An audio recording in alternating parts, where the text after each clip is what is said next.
On a scale of 1 to 10, Mother's Day is a 10. Okay? You may say, well, what does that mean?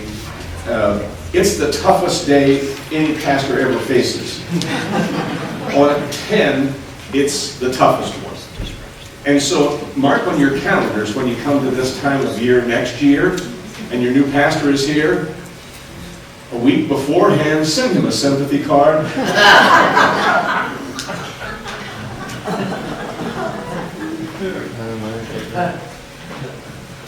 There is nothing that draws out the deepest of our emotions more than Mother's Day. And sometimes that's the greatest of our emotions, the happiest of our feelings, the most wonderful of our memories. And sometimes it just drags up the most dreaded feelings we possess because of the things that didn't go like we expected them to. All right? And so we do this morning with an awesome responsibility to minister to every need in every person. And so as you join your hearts together, as we ask God's blessing on the offering, I would very much like for you to join with me in this prayer together. Put your hearts where we can join together. Dear Jesus, if you don't come into this family to comfort those things that stand in the way of our worship, we'll never be able to break through. Break through to see the joy. Break through to feel the love. Break through the grief and the sorrow, to be able to feel your grace is sufficient for all our need. And we ask you this morning, as we bring our tithes and offerings, there are gifts of love. They're tangible gifts that we can put in an offering plate. They're not hard to measure. We know what the amount is there. Where the love that we have in our hearts is very difficult to measure. And sometimes it can seem like we're giving everything we've got, and it doesn't quite measure up. And so we feel inadequate or unloved or very lonesome. We ask, Lord, this morning that you will comfort every heart, you'll lift up every family, you'll bring joy to the face and smiles to the heart as we remember what you have done for us. And we'll give you the praise and the honor and glory for what we do together here in this time of worship as we break through to see your face above all. Thank you, Lord, for your many love. We're going to put the pastoral prayer at the end because I think that's appropriate for what we do as a conclusion. But I want to share with you a very unconventional scripture passage as we start our Mother's Day time together. I want to read from you from the book of Exodus. Now you're going to say, Pastor Bob, I've never heard anybody preach Mother's Day from Exodus. I don't think there's much in there about mothers, is there? Well, here's what I'm going to share with you today. In the book of Exodus, God prescribes a ceremony.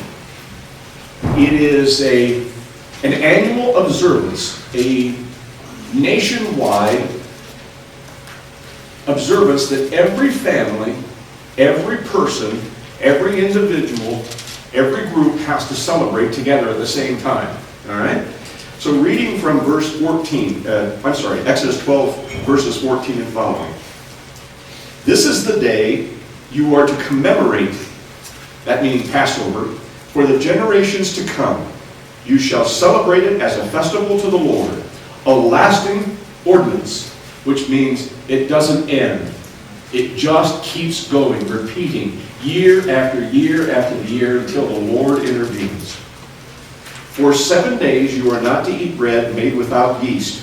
On the first day remove the yeast from your houses, for whoever eats anything with yeast in it from the first day through the seventh must be cut off from Israel. Pretty serious about this stuff. He was very serious. On the first day hold a sacred assembly, and one another on the seventh day. Do not work at all on these days, except to prepare food for everyone to eat, and that is all you may do. Celebrate the feast of unleavened bread, because it is on this very day that I brought your divisions out of Egypt. Celebrate this day as a lasting ordinance for generations to come. On the first month you are to eat bread made without yeast, from the evening of the 14th day until the evening of the 21st day. For 7 days no yeast is to be found in your houses, and whoever eats anything with yeast on it must be cut off from the community of Israel. Whether he is an alien or native born, eat nothing made with yeast. Wherever you live, you must eat unleavened bread. Now, I read that because there's a lot of rules to Passover. There's a lot of things that are required to eat the Passover, to be ready to have the Passover.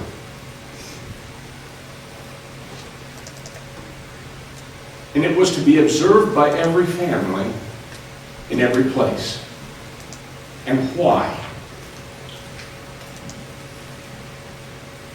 Because we were supposed to preserve the very best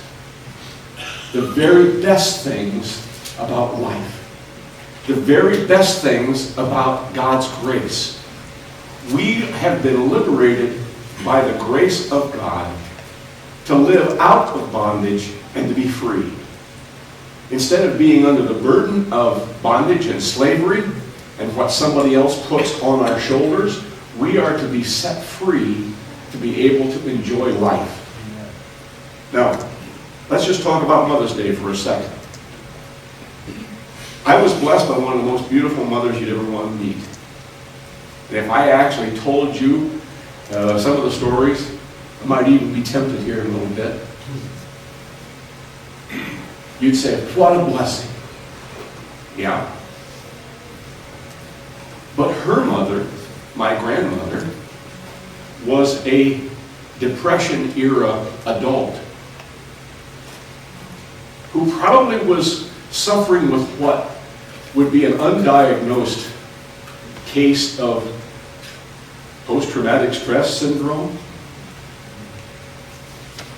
She, as a very young lady, a very young married lady, with 2 tiny little baby girls, watched her whole life disappear, watched everything that they had put together in the business, all the homes that they had built, all the things that had been going so well, suddenly dissolved into nothing.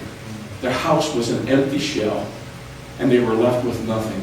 And then to watch her husband, of just a handful of years, lie there writhing in pain, rolling back and forth on the bed, soaked with his own sweat, suffering with a burst appendix. And she watched her life almost completely disappear. She never quite recovered. It made for a very difficult life for her family. Now, why do I say that? Because I've been reading the posts on Facebook.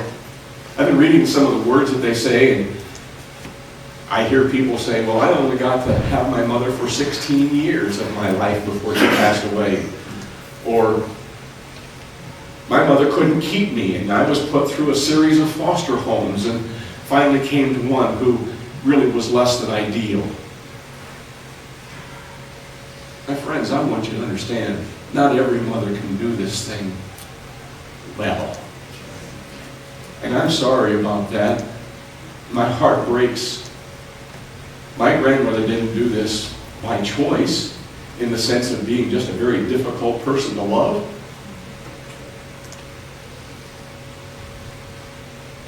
But we loved her anyway, and took care of her until she was 94 years old. Why do we talk about remembering the Passover? Because I believe beyond any shadow of a doubt that we can focus on the positive or we can focus on the negative. We can focus on what is a blessing or we can focus on what crushes our heart. We can focus on what God has done to liberate us, or we can focus on our grief and our sorrow and our bitterness and our pain. I want you to remember God's blessing. You see, the Egyptians were hard on the Israelite people. Do you realize in all of the Passover ceremony, there's no mention of anger toward the Egyptians?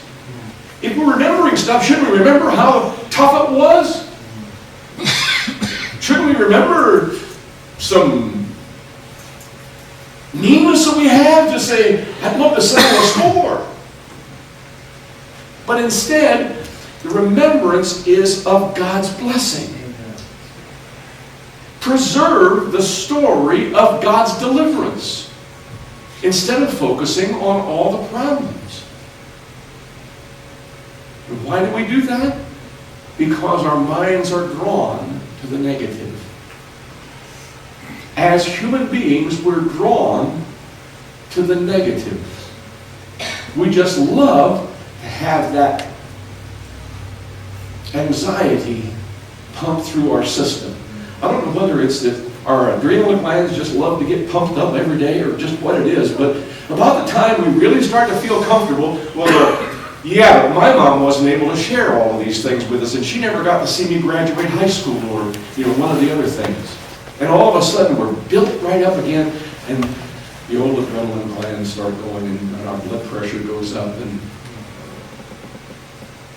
I think God's command to remember His deliverance is to help us remember that we do not go through our lives alone, and we are not suffering without a helper to walk with us every step of the way. And I wish I could say every month was just great and every circumstance was wonderful. But if you didn't have a sorrowful time to go through, your neighbor did. And you got to know how to show God's deliverance to them. We are in a community not to just take God's blessing for ourselves, but to share it with those who don't have the same privilege. Sometimes when we're in a godly family, we think everybody should be just fine. Tell that to my two nieces and one nephew who lost their mother before they were able to get out on their own. The breast cancer that the doctor misdiagnosed and didn't take care of when he knew there was a problem and let it get too far advanced to do that. I want you to understand, these are real people that have real issues. We're supposed to hang on to the miracles of grace. The Passover is a miracle of God's grace over the bondage of Egypt. We are not to hold on to our bitterness at what we missed out on. We're to look into the miracles of God's grace. We're supposed to treasure God's divine love.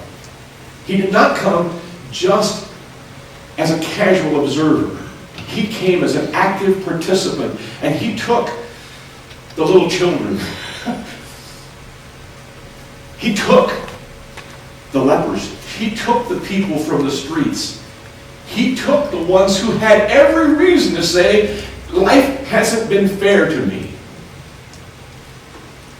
And He put His hands on them. His divine love.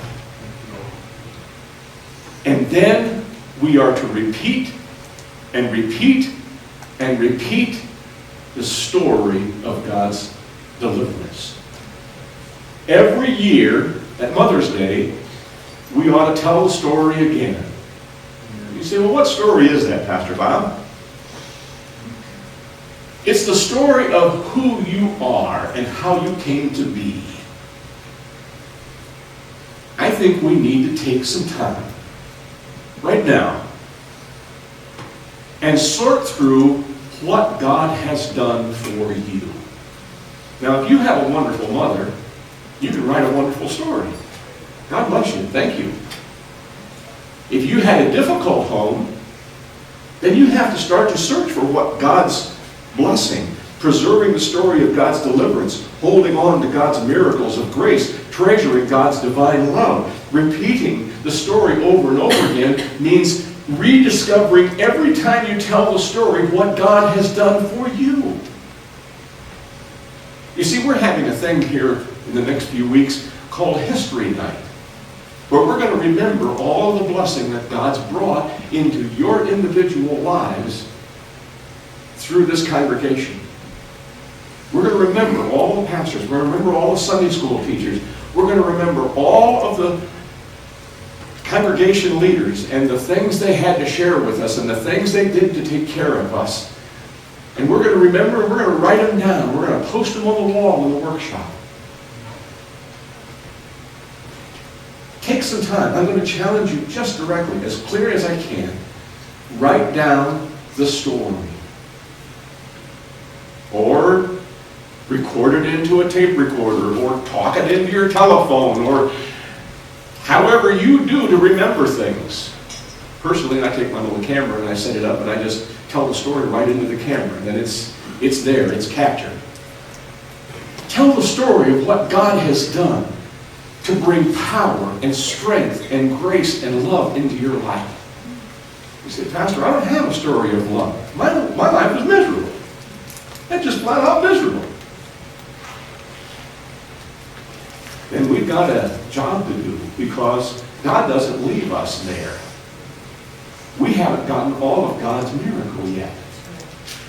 We have to remember what God has done. Just like the Jews had to remember that they were in bondage and they were stuck. I mean, there was nothing they could do. And God just opened the door and sent them to the promised land. I want you to be able to feel that same love. I want you to remember it. I want you to tell your story again and again and again.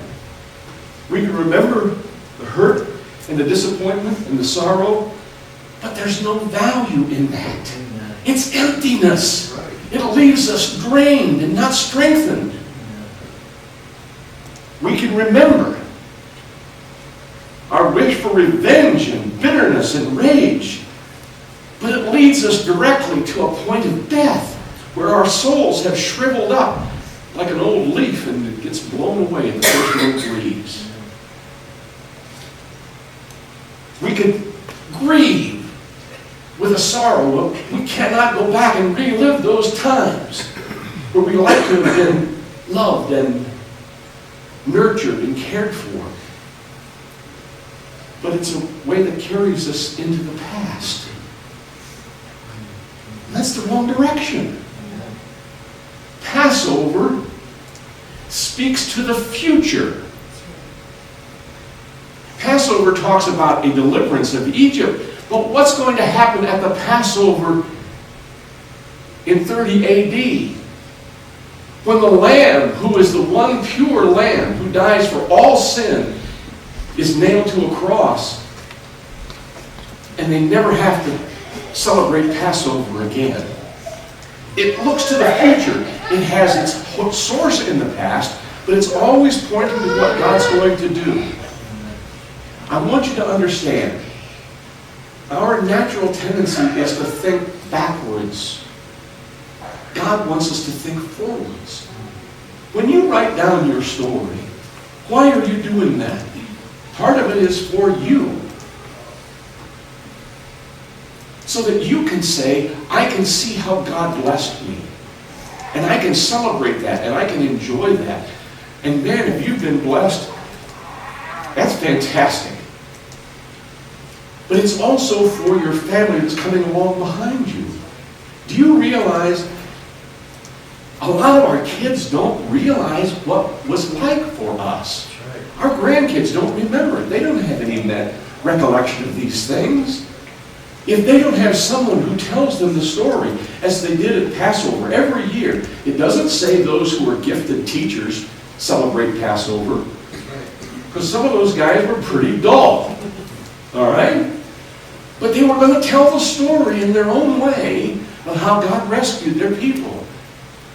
It doesn't say those who are eloquent and polished are to celebrate Passover every year. It's every family, every individual is supposed to tell the story again, so that every generation gets the benefit of what God has been able to do. Let me just tell you the story. My mother was a tiny little girl, no older than 5, when her whole family dissolved. I mean, basically everything she'd known about her life was washed away.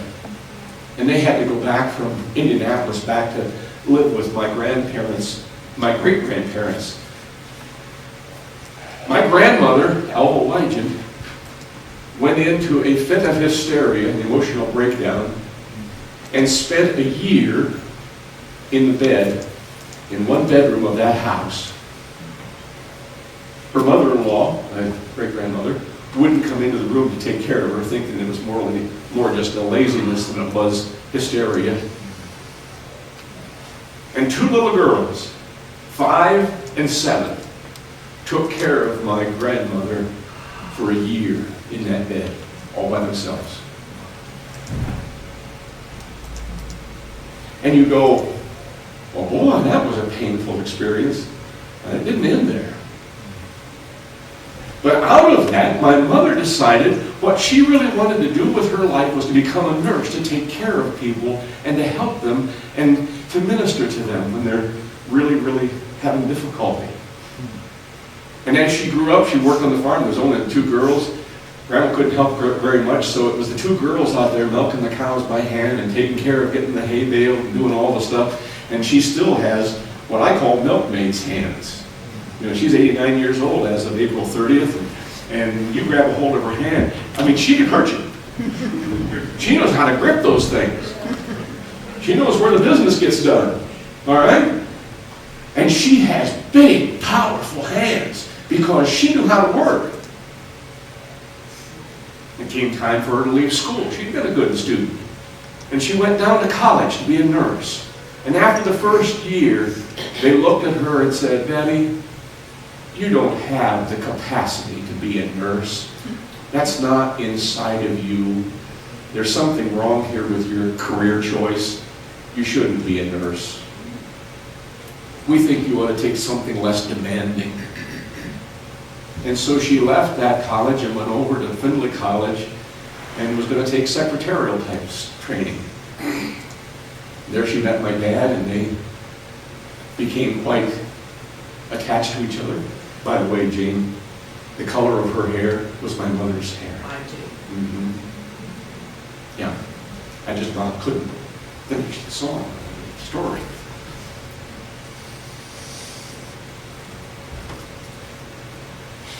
I want you to understand, she became a pastor's wife. 70 years she worked as a pastor's wife. She directed the choirs. She played the music. She directed the orchestras. She was the bookkeeper that supported our family and business while my dad was on the road 8 years in evangelism. She was a time efficiency expert that could keep track of how to do things and how much time each activity took so that she could guide the company to become more profitable. She was one of the first computer operators. That was back when the smallest computer was about the size of that sound recording booth back there. And she worked the computer as one of the first ones and told the guys that were programming it what they were doing was wrong and how to make the improvements so that she could get it to do what the company needed done.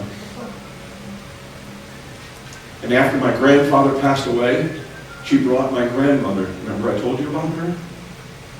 Into their home for 19 years, almost 20 years.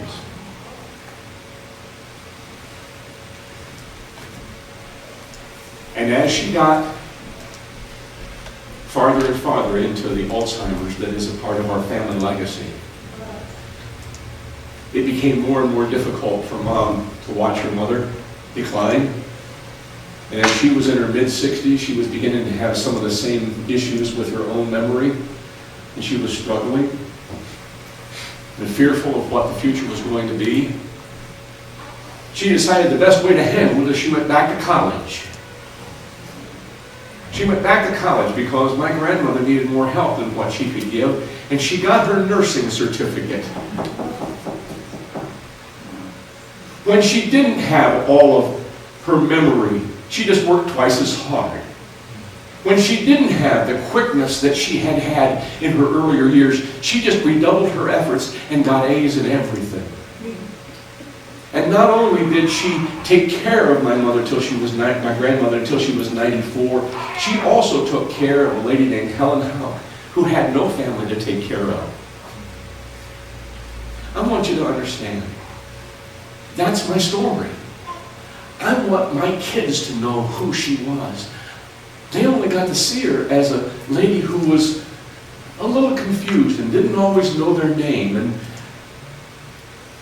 doesn't quite look like that attractive lady that I grew up with. She didn't see the sparkle in the eyes and the willingness to open her house to any guest that came through. She didn't see the chance she had to speak and to sing most beautifully in worship. I have to tell them that story. And now my grandkids, they only know her as this elderly white-haired lady that really doesn't respond very much. If I don't tell them the story of what God has done, who will? I want you to listen to me just for a second. God gave us a pattern in Passover that is very, very important for us to follow about our lives. And on Mother's Day, it's about mothers. Tell the story. Make it clear. Be the one who makes it very understandable so that when someone leafing through your Bible someday in the future, like it'll happen to all of us, and say, well, look here. There's a letter to the whole family. It's telling the story of what God did to show our dad his love. And it may not have to have every word spelled right or every sentence in perfect grammatical order, but it ought to tell the story out of your heart of what God has been able to do. Don't focus on the past. Don't try and go back and live in a past time where you can't change anything. Be a testimony of what God is able to do. And then tell the story over and over again.